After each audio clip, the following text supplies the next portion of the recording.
human trafficking is the fastest criminal organization in the world. No, these are not exaggerated facts, and this is not a shocking statement. It's the truth. What we see that happened in the book of Exodus, where a nation was in bondage to another nation. What we see was happening in the United States and all around the world, where people were enslaved based on color. Today, there is more slaves on this earth than at any other time in the world. The Walk Free Foundation's 2016 Global Slavery Index estimates 45.8 million people are in some sort of slavery in 167 countries. And 2 million out of these 45 million slaves are children. We have more slaves today than at any other time in the history of the world. We've seen this in the United States with Jeffrey Epstein having his own island that locals call Pedophilia Island, where celebrities and politicians and royalties would come to indulge in their lusts with victims of human sex trafficking. When I watched the movie Nefarious, where a psychiatrist was meeting with a demon or a legion, and the legion said this about our culture. James, the average high school graduate reads at a 6th grade level. You have basketball players making $30 million a year decrying racism, all while wearing sneakers made from slave labor. Now here's something for you. Right now, your world currently has 40 million slaves. One the Romans had at the height of their empire. You want to know the best part, though? Half of those, half, are sex slaves, James. What is human trafficking? Let's hear an answer from somebody who actually works in rescuing children. There's a film that was made about his story of him working for the government and then quitting that job to go and rescue children from human sex trafficking. Let me begin with, what does trafficking mean? So trafficking is slavery. That's what it is. And it comes in different forms. Mostly it's slave labor. That's the most prominent. Sex slavery and organ harvesting. And there are, this is estimated by U.S. State Department, the UN, every entity, they estimate about 30 million people who are currently in one of those forms of slavery. That's more slaves than ever existed in the history of the world. You could add up all the slaves that were abused during that 350-year period of the transatlantic slave trade, add them all up, and there's still more alive today than all of those combined. So that's what it is. It's a $150 billion a year business. Okay, so I understand the work slave and the sex slave. I don't understand the organ harvesting. So the organ harvesting is, it's more difficult to find, but it is prominent. We work, for example, in Uganda and other East African nations where it is actually like a witchcraft. And that's the motive, is they actually take children and they'll use their blood and sell their blood. And as this sounds like a horror movie, like this can't be true, but it is absolutely true. They'll cut their genitalia off and sell it, and people hang that above their businesses for good luck, because the gods of some sort will bless the business. We have several children that we care for in East Africa who were rescued mid-torture. So we're helping them with restoring their bodies. That's crazy. Not only there's a human trafficking and issue with sex, labor, but also organ harvesting for the purpose of witchcraft and probably also black markets.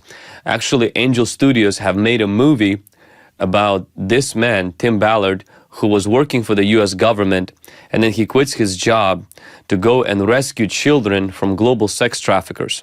He actually uncovers during one of his missions a young boy, a 7-year-old boy that he rescues, who was kidnapped, and the young boy asks Ballard to find his sister, who was also kidnapped. And then Ballard decides to devote his life to rescue children. And I think about over 100 kids that they rescued. I had the opportunity to watch this film with my wife. It's a very somber and very difficult film to watch. It's not a graphic film like Taken or other films. And the fact that it's based on a true story, and one of the lead actors actually is Jim Caviezel, who played in The Passion, played Christ. And so let's take a moment and watch this trailer. How many pedophiles you got? 288. How many kids you found?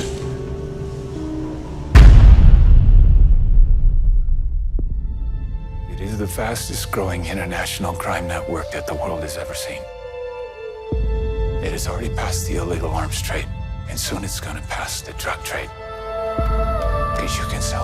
cocaine one time with a child, 5 to 10 times a day. God's children are not for sale. How long you been doing this? 12 years now. How many pedophiles you caught? 288. How many kids you found? Timoteo, tú rescatas niños, ¿verdad? ¿Puedes ayudarme a encontrar a mi hermana? Te lo prometo. For Homeland Security, you know we can't go off rescuing Honduran kids in Colombia. Which means she'll disappear for good. Imagine walking into her room right now, seeing an empty bed. What we do? You quit your job and you go and rescue those kids. So at this moment, she could be a block down the road, or she could be at Moscow, Bangkok, LA. She's a major operator. It's all rebel territory. No one goes in. Not the army, not the police, not us. What if this was your daughter? There's no Marine unit coming. You're on your own. This job tears you to pieces. And this is my one chance to put those pieces back together. When God tells you what to do, you cannot hesitate.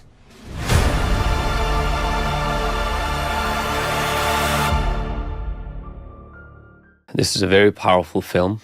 It's not a gospel film in the sense that at the end you have a gospel presentation, but it does show importance of purpose, and it does elevate the need for us to begin to sound the alarm as well as speak up for human injustice that is happening right in front of our nose. This is happening also in our nation, not only at Super Bowls or big events, but where I live in Tri-Cities, we have this event where once a year, about 70,000 people come to Tri-Cities for 3 days. And there are reports of people coming that are sex slaves, as well as people being kidnapped. And this is not just some far-fetched stories.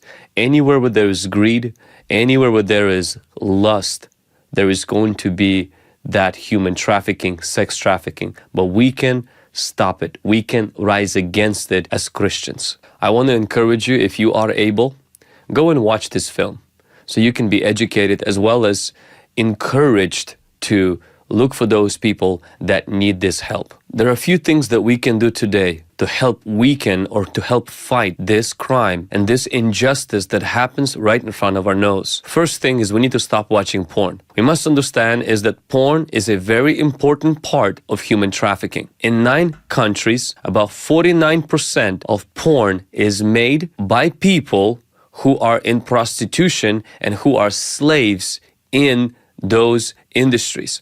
We must understand is that if we are fighting human trafficking and watching porn, we are actually supporting the human trafficking, because what fuels human trafficking is the demand for porn, demand for sex, demand for prostitution, and many of the prostitutes are the ones that are human trafficked. And so if we want to overcome this in our generation, we have to stop at the root, and the root is consumption of pornography. The second thing is we have to raise the value for human life. It's cheaper to buy a human being today than it was many years ago.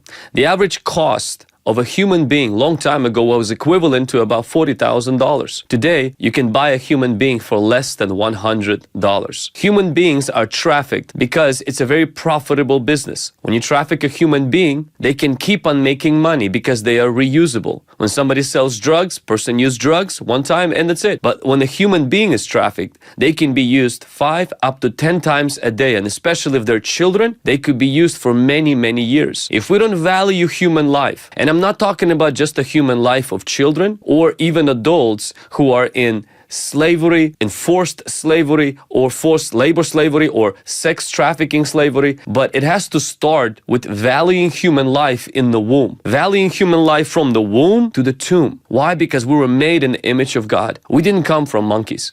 We did not come, we're not animals. We are not just the glorified animals. We are made in the image and likeness of God, and we have value in the eyes of God because we carry the image of God. If we don't value human beings in the womb and throughout their life, we can't stop human trafficking. Number 3, we must pray for victims. Every 32nd, a new victim becomes a slave of human trafficking. And the percentage of people coming out of that lifestyle is about 1.1%, which is extremely low.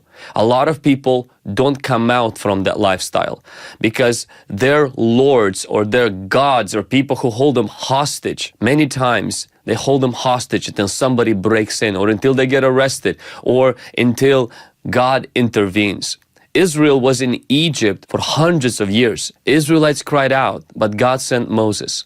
Something we can do as Christians is pray for people that are in slavery today, in sex slavery, people that are in labor slavery, that God will send a deliverer and that God will deliver them and set them free, that their captors will be captured, that they will be defeated, and that they will face judgment. And the 4th thing that you can do to help, and that is to get involved. One of them is go watch this film, take your family and educate them. As well as you can get involved with ministries and organizations, and I'm pretty sure your city has one. Ours does. And you can get involved when they do some kind of a campaign or 5K walk or run, and they raise funds to help these women and sometimes even men who are in this lifestyle and for them to be rescued. The last thing that you can do to help stop human trafficking is to become aware and watch for the signs of people that are in bondage around you. Yes, it happens more common than you realize. I've heard stories of people being even in a youth group where the boyfriend would traffic them, or neighbors where they would be living in a house locked under a threat that their family will be hurt or their identification would be stolen, or they came as immigrants promised to have some kind of a job opportunity, but in reality they found themselves in a very difficult situation where they now are being trafficked for sex or for some other dubious activities. Here are some of the things that you can be aware of. This is not a thorough list. There's other websites that can offer that, but this is just some of the things that I found on different websites that fight human trafficking. If somebody is fearful, anxious, depressed, submissive, tense, nervous, or paranoid, shows signs of substance abuse or addiction, shows signs of poor hygiene, malnourishment, and fatigue, shows signs of physical and sexual abuse, physical restraint, confinement, or torture, has few or no personal possessions, is frequently monitored, is not in control of their own money, financial records, or bank account, is not in control of their own ID, meaning somebody keeps their ID, is not allowed to speak for themselves, and there's a third party that may insist on being present or translate, claims of visiting and inability to clarify where they're at, where they're staying, or their address, lack of knowledge of whereabouts and do not know what city he or she is in, appeal to have lost sense of time, shares scripted, confusing, and inconsistent stories. When you see people like that, sometimes all you gotta do is step in and ask them if they need help and call the police and other numbers that are below this video. We all can do something as help. Some of you may say, well, Pastor Vlad, why are you touching about this thing? Because Jesus died for every human being. And this is not right that in 2023, we have more slaves today than we have had any other time in the history of the world. And I think that we all can do something. It could start with you going watching the film, with you saying no to pornography, you putting value on human life, you praying for the victims, you getting involved, and you also watching for the signs, people around you who might be in that need, who need you to be like their Moses, who will step in and help them to be rescued. Thank you for watching this video. Go ahead and share this video with other people so that we can raise awareness about this issue in our